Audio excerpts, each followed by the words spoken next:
Hello everyone, nice to have you here. I just bring my microphone around a bit. Hello everyone, nice to have you here. Hoping you can hear clearly. My name's Teacher David and I'm one of the expert teachers here. I'm the head teacher and we've got a bunch of experts, as you know, those of you who've turned up to classes. So welcome to everybody on Zoom and welcome to everyone who's on YouTube as well. Hi Kiwi, nice to have you here. During this session, it's 2 o'clock in Melbourne at the moment. We're going to run through what it's like to do a PTE writing class with E2 language. And then in 2 hours time, we're going to have a look at, you can come back and ask me anything about the PTE and I'll show you around the platform, which is really useful to know so that you can get used to, get a feel for what it is you need to do to get organized to study and score your top mark, which could be 90. Alrighty. Let's get going. I'm going to talk about what's coming up this week. We're going to talk about summarized written text. I'll give you some study tips and some homework to do as well. So there's something to look forward to at the end there. So welcome everyone. Let's get started. What's coming up this week? Well, every week on at E2 Language, we've got our live classes, and our live classes are on Monday, Tuesday, Wednesday, Thursday, Friday, and Sunday for PTE.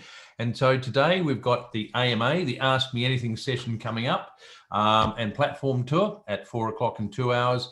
And then on Mondays we do speaking. Now there are two types of live class, methods class and an advanced class. The methods class is where you learn the methods with the teacher, live teacher, just like this situation here, where you can chat backwards and forwards with the teacher and you learn the methods. And then in the advanced class, there's less learning and more practicing. So the mantra is learn the method, practice the method, and get feedback. And on Monday, we do speaking, Tuesday, writing, Wednesday, reading, and Thursday, listening. Every week, it's the same. So writing on Monday, reading on Wednesday, listening on Thursday, and writing again on Friday. So speaking today, Monday, writing on Tuesday, reading on Wednesday, listening on Thursday, and an extra writing class on Friday. There's also, that's the free class on Friday, and on Sunday, there's another class as well, which is the writing practice on Sunday. But generally it's Monday speaking, Tuesday writing, Wednesday reading, Thursday listening. We've also got grammar classes coming up during the week. Now this week, I think they're on Tuesday, but not on Friday because it's Good Friday, Easter Friday. So we're not having classes on Friday or on Monday, and there may even be limited classes over the weekend, but it all starts properly again next week. And next week, we've got a bunch of new classes coming in as well. And those classes I'll talk about in a minute as well. There'll be a big free pronunciation class happening on a Thursday. There'll be a big grammar class happening, a free grammar class happening on the Saturday. I really encourage you to go to the pronunciation classes, and I really encourage you to go to the grammar classes. I'll be doing a spelling class from next week as well. And then the following week, so coming up, big pronunciation class, big grammar class, both of those free, and then a spelling class as well that you can join if you join it, have a package. We're also doing crash courses on writing methods or methods every Friday, starting in April.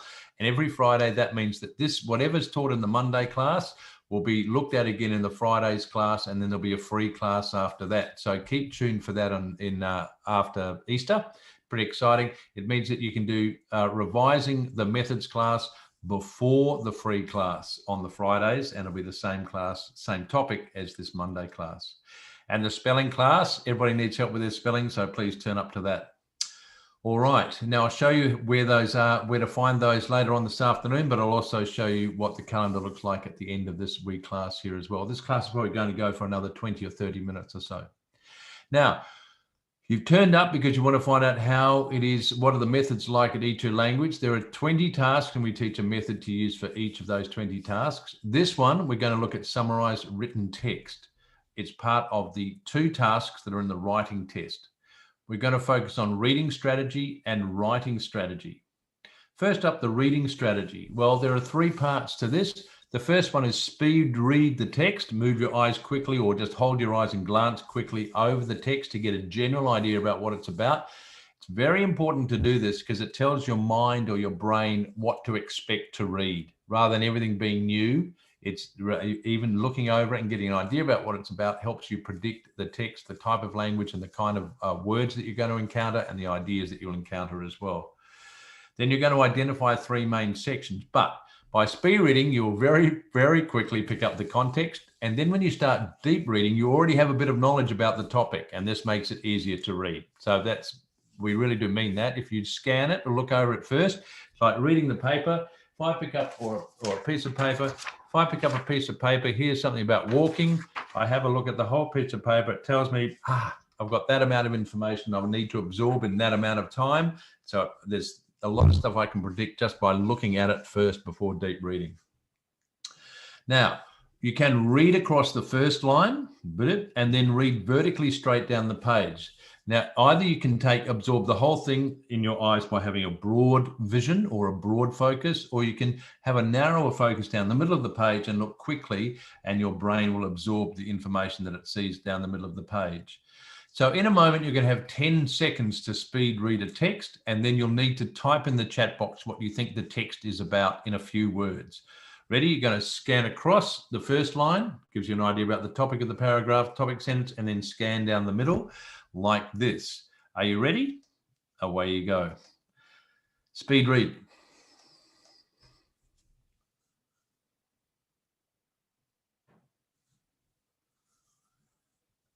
All right, type in the chat box what you think the text is about. Can you tell me? Just quickly in your own words. Just a few words will do. Pluck out the words so that your brain registers what you think the text is about. Is it about forest fires? Is it about camping in the bush? Is it about farming? What's it about? It's about Australia for sure. Go down the center of the page and have a look at those key words. It's about which people and what. So generally in a narrative, there's a who, a what, a where, a when, and a why. So all the W's, who, what, when, where, and why. And in this case, the who are the Aboriginal people. The what seems to be bushfires.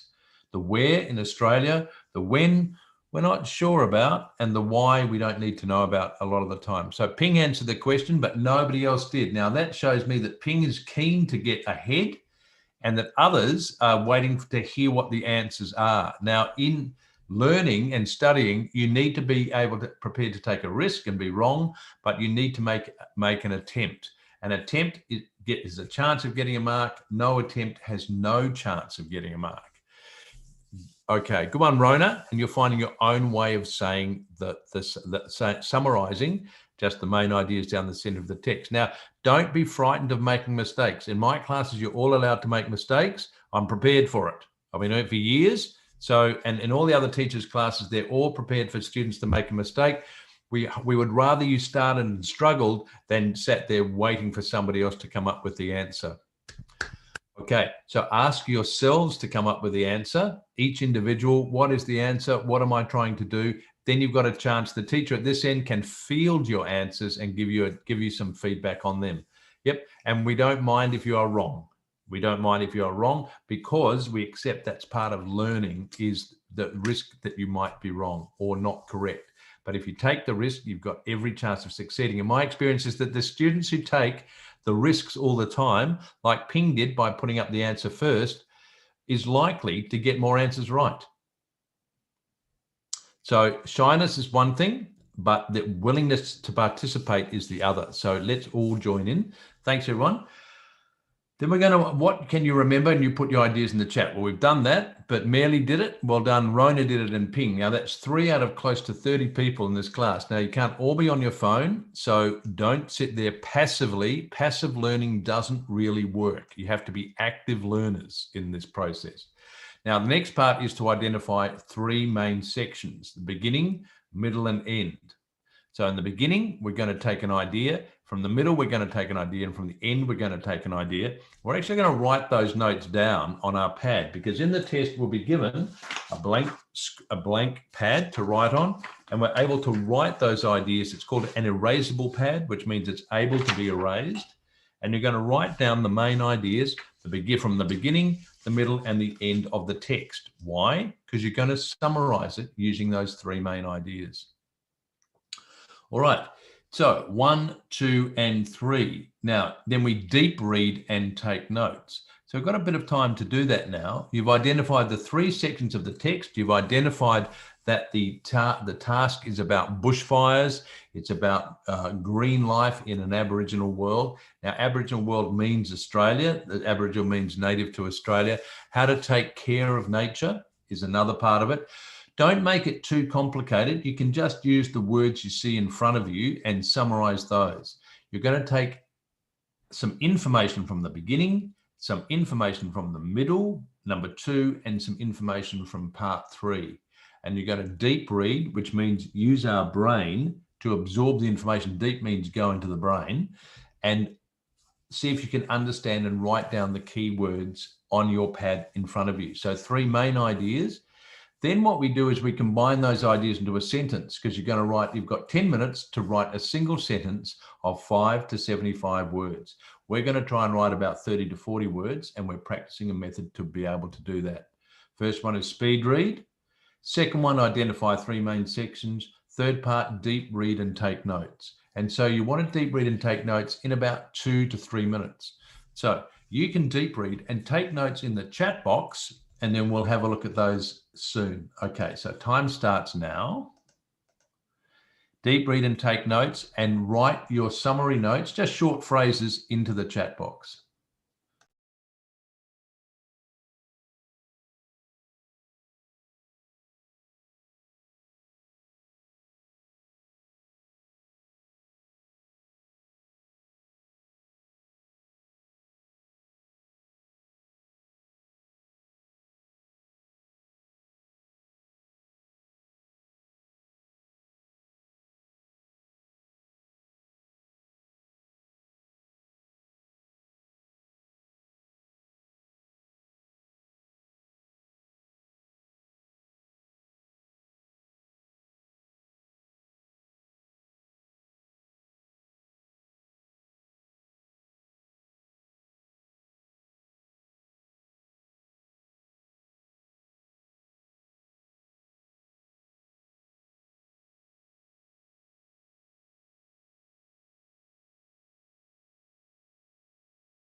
Good one. Short note from part 1, short note from part 2, and short note from part 3.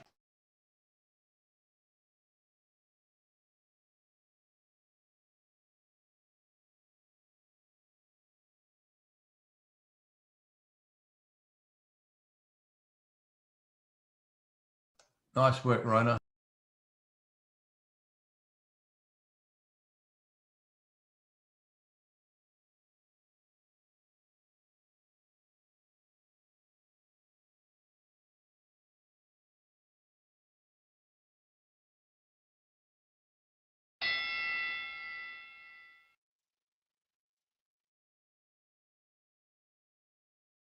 Check that your notes are accurate.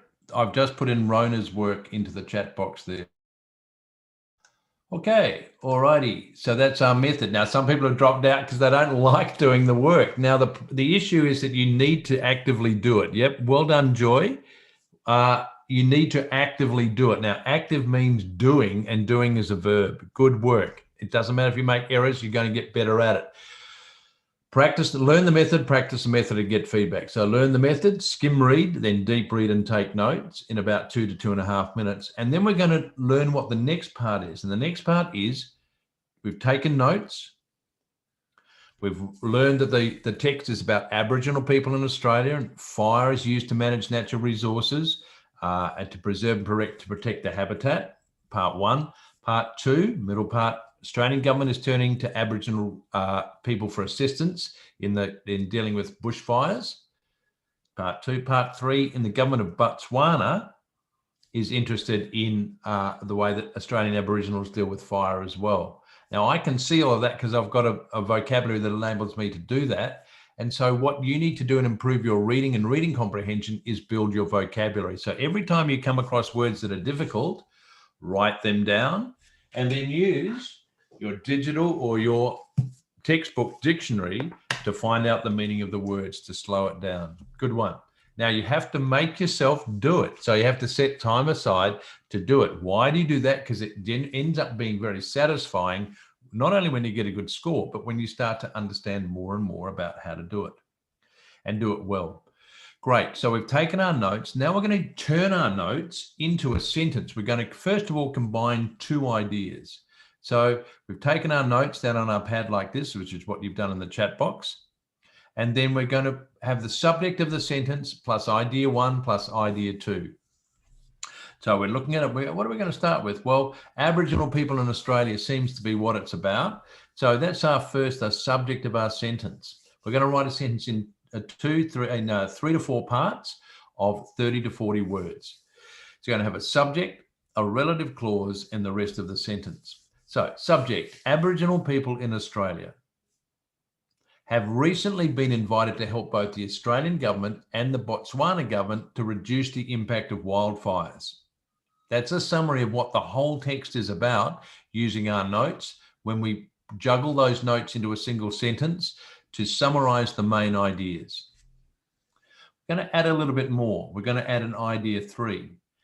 And we're going to split our sentence up to allow a gap, which is going to explain more about the subject. So Aboriginal people in Australia have recently been invited, ... That's our summary sentence, but we're going to add a little bit more information about the Aboriginal people in Australia. And we're going to take it from the text. We don't have to know anything else other than the text in front of us. We use a relative pronoun, who, and then we describe the subject a little bit more. Have traditionally used fire to manage land while preserving and protecting animal habitats. So we've taken words directly from the text, paraphrased them, or changed the word order in a slight way to use our own vocabulary where possible. We've divided the subject from that new clause using commas, and then we carry on with the rest of the sentence. And we've written 35 to 40 words. So we're very happy with what we've done. So that's our model answer. The way to get good at this is to get used to what a model answer looks like. Now that's what it looks like. What does it sound like? So I'd like you to read that out loud to yourself to see if it makes sense to you and seems to be a good summary. So read it out loud using your voice on your side and let me know what you think of that sentence. Is it good? Is it thorough? Is it perfect? Could it be better? Read it out loud and let me know what you think in the chat box. Just about 30 seconds to do that. Does it sound right?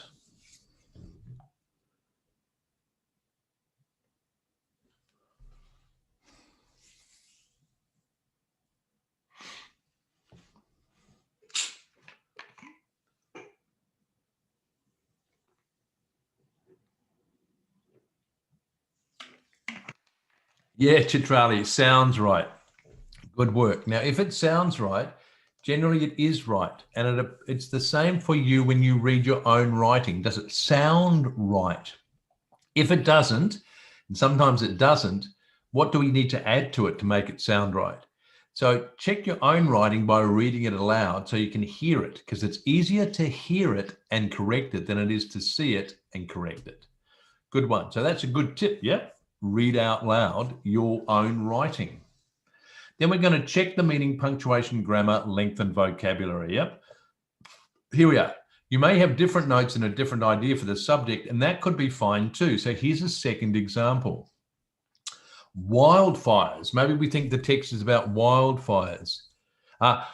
Charlie says, do we have to limit the number of words to a maximum of 40? You're actually allowed to write 75, between 5 and 75 words. Now, I've written a 75-word sentence, and it's good to be able to do that, but generally you start to make mistakes when it gets too long, and you don't need that amount of information. So limiting yourself to 30, 40 is what we recommend, but the test lets you write up to 75, Chitrali, yeah? Okay, so you might start with a different subject. You might decide that this sentence is about wildfires are growing in intensity due to climate change, and now the Australian and Botswana governments are turning to Aborigines for help. Makes sense, doesn't it? It makes sense as a summary. So it's got a different subject to the sentence, but still summarizes the main ideas. We're going to add our relative clause. Relative means related to. It's like your uncle or your nephew, or your niece or your sister or your brother or your mother or your father, son or your daughter. it's related. So the subject is wildfires. We've got a relative clause, a clause, C-L-A-U-S-E, is a sentence part that adds information to the subject or what becomes before it. So wildfires, we're going to describe them a bit more from the text, which Australian Aborigines have traditionally managed using techniques that protected both the animals and the land, then are growing in intensity.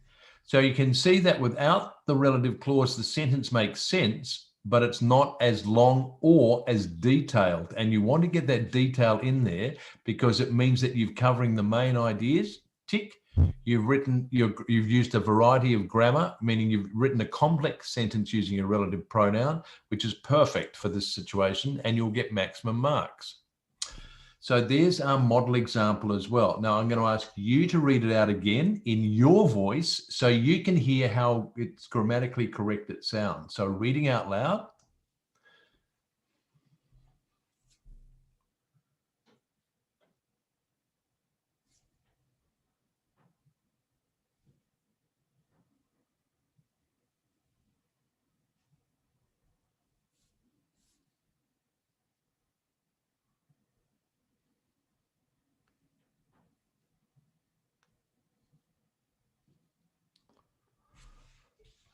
Right, now when you read it out loud, you get an idea of the sentence length and the type of grammar that's used and the word choices that are used, and it sometimes improves what we thought we might have done, yeah? Good one. So there we are, we've got two examples. Now I really suggest you take a screenshot of that and read them out loud, because what you've got is a summary, a sentence of 3 to 4 parts, 30 to 40 words summarizing the main ideas. And that's what it looks, sounds, and feels like. So take a screenshot of that, read it out loud, and have that kind of rhythm, that kind of length, that kind of amount of detail in your mind when you write your summaries. Yep. All good? Okay. Take the screenshot. It's very helpful to work from models. Okay. So we've looked at reading strategy, skim read, then deep read, then write. And write, put those, so skim read, get a general idea, deep read, part 1, part 2, part 3. We take notes on our pad. Then we use our notes to write that single sentence of 30 to 40 words of 3 to 4 parts using a relative clause. The way to get really good at this is to turn up to the live classes, and the writing was when?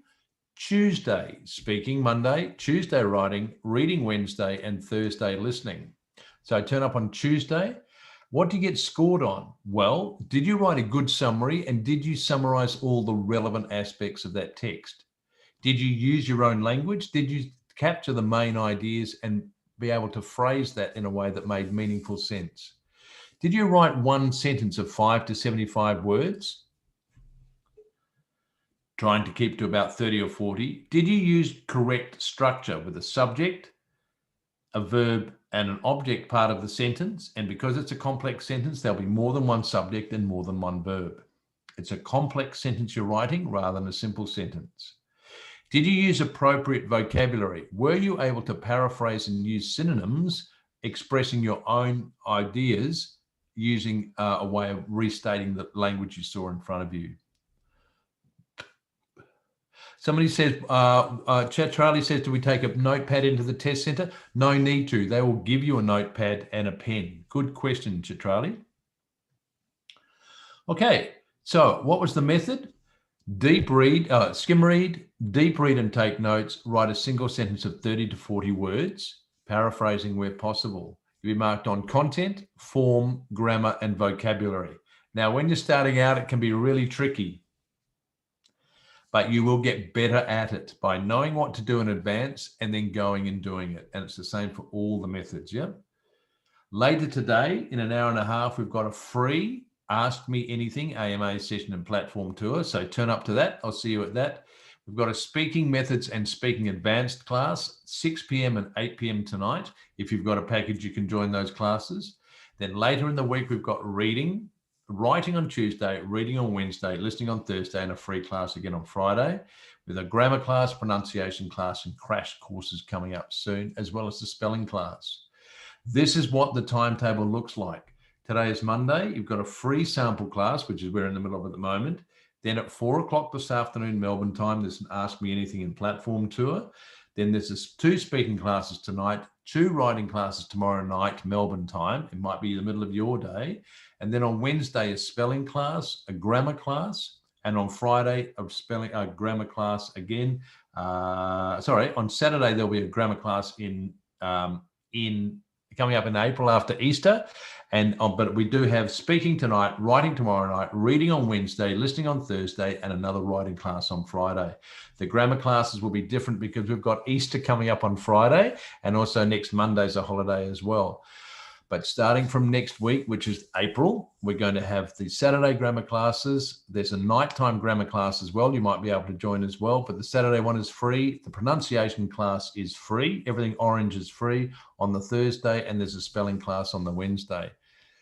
It's great to teach you guys because you get better at it, particularly when you're starting from a place where you're uncertain. And over the weeks, you will get better and better. So the aim is to learn what to do, learn how to do it, and get really good at it. Yep. Yeah. Okay. So summarize written text, speed read, deep read, take notes, single sentence, 3 to 4 parts, 30 to 40 words. All right. Now I've got an extra. Where can you study? Well, if you turn up at 4 o'clock, I'll show you around how to use the study pathway. Please attend a writing live class so you get an idea about what it's like, and prepare for it and participate. Active, active, active, do. It's studying and learning and writing, which is a verb. Before class, do writing on the platform. You need to study for perhaps 1 to 3 hours a day for a month to 6 weeks, 4 to 6 weeks, 1 to 4 hours a day, 4 to 5 days a week, 4 to 6 weeks to get good and then get very good at what you do. Now, you can take a mini mock test at any time in order to get feedback. And that mini mock test is a test that tests you on the 20 parts of the PTE.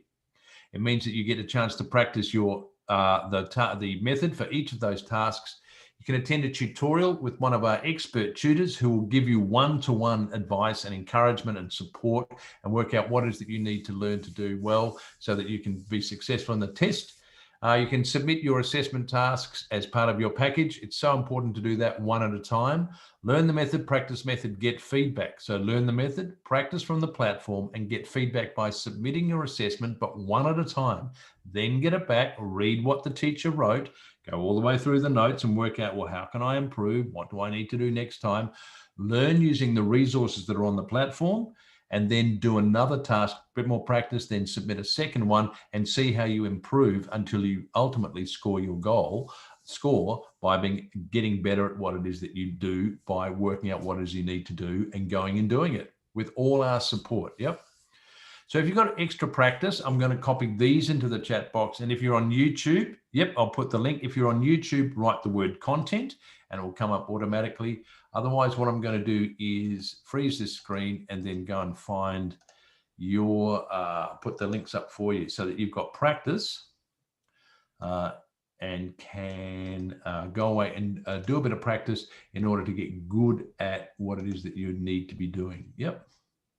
Okay, so in the chat box for the Zoomers, there it is.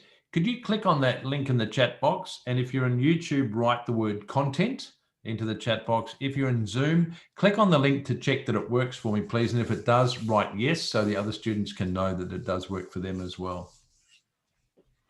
And that's your bonus for this session. So your bonus homework. Let me know that that works. Gua Wei Hung, can you click on that, please, on your side and just write yes if it does work for you, yeah?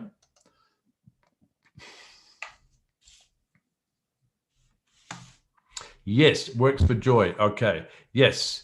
All righty. So make sure you save that on your side, download it and save it onto your screen, and then and do it. So the idea is to practice the method, learn the method, practice the method, get feedback, learn what it is you need to do, learn how to do it, and then do it really well. Good one, Chitrali. We're bang on time. We've done extremely well. So I'm going to leave you to do your homework. It's been a pleasure to have you here. You've got an idea about how to do summarized written text. That's one of the 20 tasks. It's one of the 2 tasks in writing. And don't forget, we've got to learn a method for each of the tasks, and it's totally possible to do by attending the live classes, attending a tutorial, practicing the method, learning the method, practicing the method, and getting feedback to learn how well you did and how much you need to learn before the test day. Alrighty.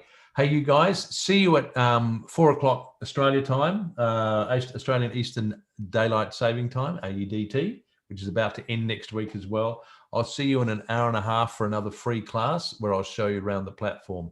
Alrighty, if you're going to attend that class, write, thanks Kiwi, write something like, see you there in the chat box so I know you're going to turn up, and I'll see you very soon. Have a look at the homework and I look forward to seeing you later on. See you later. Good one, Kiwi. Okay, see you later is perfect for see you in an hour and a half at the next class. Take care. I'll leave the screen up here so you can see it, and I'll disappear into the background. Bye now.